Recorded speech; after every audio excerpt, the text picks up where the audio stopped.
المناقشة الثالثة المهمة في هذا المقام: لماذا عمر لم يطبق قانونه الذي أفتى به في رزية يوم الخميس على نفسه؟ ما هو القانون الذي ابتدعه عمر بن الخطاب عليه لعائن الله في رزية يوم الخميس؟ بماذا جابه النبي الأكرم؟ بهذا الشعار، بهذا القانون: حسبنا كتاب الله، لا نريد كتابك يا رسول الله. أي بعبارة أخرى، لا نريد سنتك. الكتاب والسنة، نحن نأخذ الكتاب فقط، هذا حسبنا، لا نحتاج إلى بيانك، لا نحتاج إلى تفسيراتك، لا نحتاج إلى تعاليمك، لا نحتاج إلى وصاياك، لا نحتاج إلى الكتب التي تكتبها.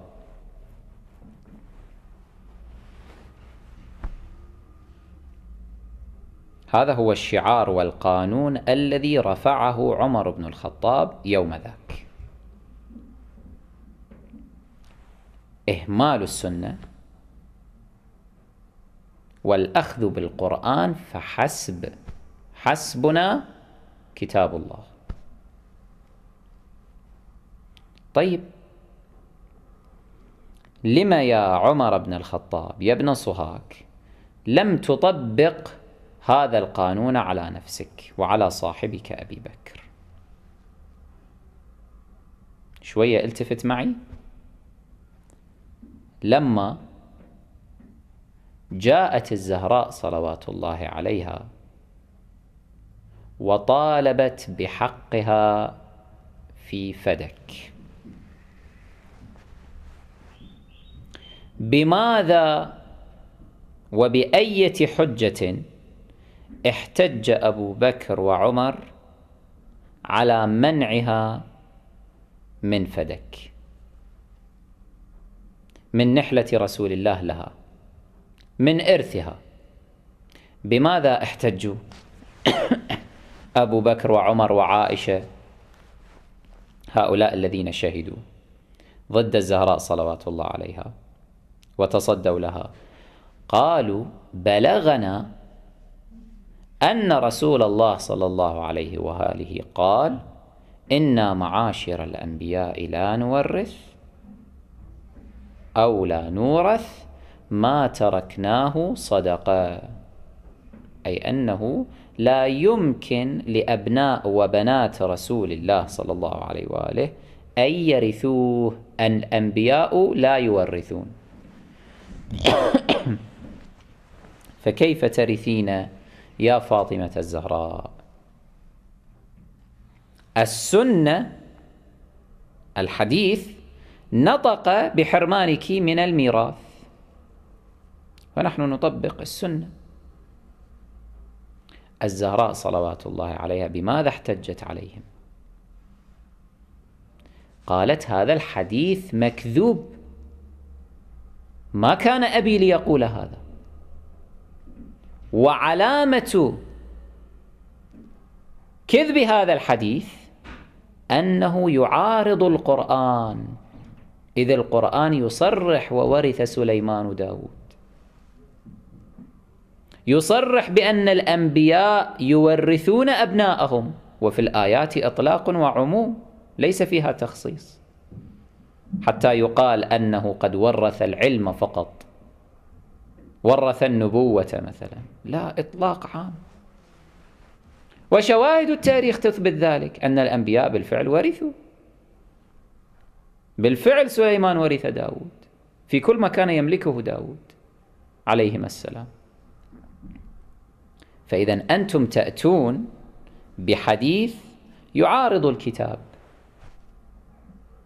ما هو قانونكم يا أبا بكر وعمر؟ حسبنا كتاب الله. إذن يفترض أن تهملوا ذلك الحديث على فرض صحته، على فرض أنه حديث صحيح وليس مكذوبا على رسول الله صلى الله عليه وآله، وتأخذ بالكتاب. حسبنا كتاب الله، كتاب الله نطق بتوريث أبناء الأنبياء، فإذا تعطوا حق الزهراء وترجعوه إليها. لكنكم خالفتم القانون الذي وضعتموه لأنفسكم. حسبنا كتاب الله فقط يطبق فيما يكون له شأن ضد أهل البيت عليهم السلام. في قضية استخلاف علي بن أبي طالب حسبنا كتاب الله، لا نريد هذه الوصية منك يا رسول الله وهذا الكتاب الذي تستخلف فيه عليا. أما في قضية الزهراء تحتج بكتاب الله، حسبنا كتاب الله بعد، لا لا لا لا، نرجع إلى السنة نشوف رسول الله ماذا قال. حتى إذا رسول الله ما قال نخلق قولا لرسول الله، نختلق، نبتدع حديثا. هذا الحديث المكذوب الموضوع الذي لم يروى عن أحد سوى أبي بكر وعمر وعائشة وأمثال هؤلاء، في قبال عشرات الأحاديث التي تنص على حق الزهراء صلوات الله عليها، لا من جهة الميراث فحسب، بل من جهة أنها قد أعطيت أرض فدك هبة من رسول الله، فكانت ملكا للزهراء لا تحتاج إلى بينة. عاملها موجود كان في مدينة فدك، في أرض فدك، في قرية فدك. قرية كانت عظيمة فيها أسواق وفيها بساتين وفيها زراعات ومحصولات وفيها ناس يعيشون. مو الناس تتصور أنه مجرد أرضها بستان، لا، أكبر من ذلك كثير. وأرادوا السيطرة عليها لأن كان لها واردا ماليا جيدا، خافوا من أن يبقى هذا الوارد المالي بيد أهل البيت عليهم السلام، فيكون ذلك مساعدا لهم على إحداث ثورة تصحيحية يستردون بها الخلافة ويعيدونها إلى صاحبها الشرعي. كل الناس تعلم أن أي معارضة سياسية حتى تنجح تحتاج إلى تمويل، تحتاج إلى مال، فهم أرادوا أن يجففوا منابع التمويل لأهل البيت عليهم السلام بأي حال من الأحوال. حتى رسول الله صلى الله عليه وآله لما انطلق في دعوته وهاجر إلى المدينة المنورة اهتم بأن يكون موارد مالية له للدولة حتى يتمكن من أن يحقق الثورة في الجزيرة العربية ويقيم الحكم الإسلامي. كذلك الأمر بالنسبة إلى أهل البيت عليهم السلام. لا تتصوروا أن أبا بكر وعمر كانا أغبياء، كانا غبيين، كانا ذكيين. سبب استيلائهم على فدك هو محاولتهم تجفيف منابع التمويل لأهل البيت عليهم السلام. سبب حرمانهم لأهل البيت من خمسهم، خمس، منعوا أهل البيت من الخمس لذات السبب. أرادوا أن يبقى آل محمد أن يموتوا من الجوع حتى لا يثوروا. وهذه سيرة كل الطغاة، كل الطغاة. أنتم لاحظوا حتى في بلداننا الحمد لله غنية. من يقول بأن العراق بلد فقير؟ أغنى بلد في العالم. من يقول أن إيران بلد فقير؟ أغنى بلد في العالم. كل شيء في هذين البلدين، كل شيء، نفط، موارد طبيعية، معادن، زراعة، أنهار، كل شيء موجود. عجبا لما شعوبنا تعيش في هذا المستوى من الفقر، من الحرمان، من الضعف. ما هو السبب؟ لأن الحكومات التي جاءت تريد أن تبقي هذه الشعوب مشغولة بجوعها، فقط كل واحد يفكر بخبزه بمائه، كيف يسد رمقه، فما عنده بعد خلق حتى يفكر بشأن سياسي وثورة والتحضير لانقلاب وتصحيح الوضع السياسي القائم. لا، المهم السلامة. هذا شيء طبيعي. الشعب الذي يكون جائعا أبعد ما يكون عن التفكير في الأمور الاستراتيجية، كل تهمه نفسه فقط. أما الشعوب المرفهة فتجدها حية، أو الشعوب التي تكتفي اكتفاء ذاتيا لا بأس به، تجدها شعوبا حية تتحرك، تحاول التغيير دائما، تنطلق نحو التغيير. معادلة سياسية. أي شخص يدقق ولو بعين سياسية، أنا لا أطلب أكثر من الإنصاف، يدقق فقط في هذا الذي نعرضه من المراحل التي توالت بعد استشهاد النبي الأكرم صلى الله عليه وآله، يكتشف بشكل واضح أنه كانت هنالك سلطة ديكتاتورية قاهرة ومعارضة شرعية. السلطة الديكتاتورية القاهرة تمثلت بأبي بكر بن أبي قحافة وعمر بن الخطاب وأبي عبيدة بن الجراح وعثمان بن عفان وطلحة بن عبيد الله ومن أشبه،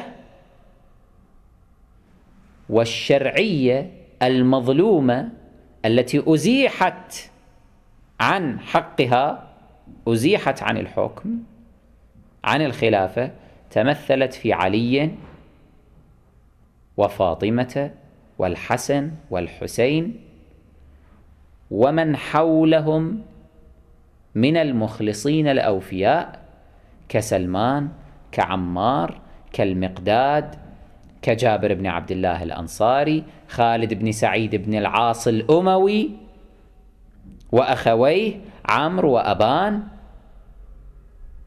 حذيفة بن اليمان وأمثال هؤلاء.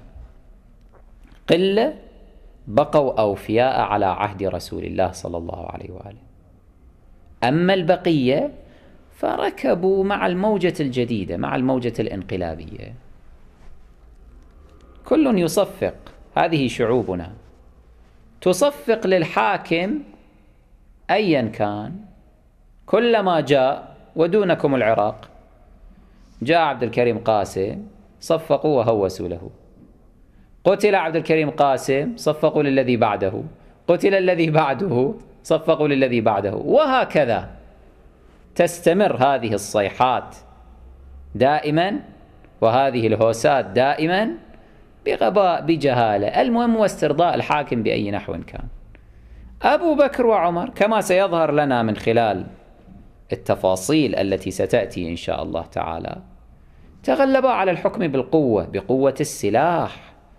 جاء بجيش جرار من قبيلة أسلم، قبيلة بني أسلم، قوامه 300 عنصر في المدينة المنورة الصغيرة، وفرضوا الحكم العسكري خلص من أوائل أيام ارتحال النبي الأكرم صلى الله عليه وآله، وكانوا يخبطون الناس خبطا لمبايعة ابن أبي قحافة قهرا جبرا، ومن لا يرضى ليس له إلا السيف. فالناس خافت وشافت هذا هو الوضع الجديد، تناست مواثيق رسول الله، تناست عهد رسول الله، تناست يوم الغدير ومبايعتها التي تقدمت لعلي بن أبي طالب. وكان عذرهم أقبح من ذنبهم، إذ لما جاءهم علي وفاطمة والحسنان صلوات الله عليهم وطلبوا نصرتهم قالوا قد تقدمت بيعتنا لهذا الرجل، ولو سبقتنا أنت لوش كنت شوية تتحرك وتعوف النبي صلى الله عليه وآله، تعوفه هكذا تتركه على المغتسل، لا تغسله ولا تجهزه ولا تدفنه ولا تصلي عليه، فإحنا كنا يعني نبايعك ونمضي معك. لكن الأسبقية كانت لخصمك ونحن نريد السلام.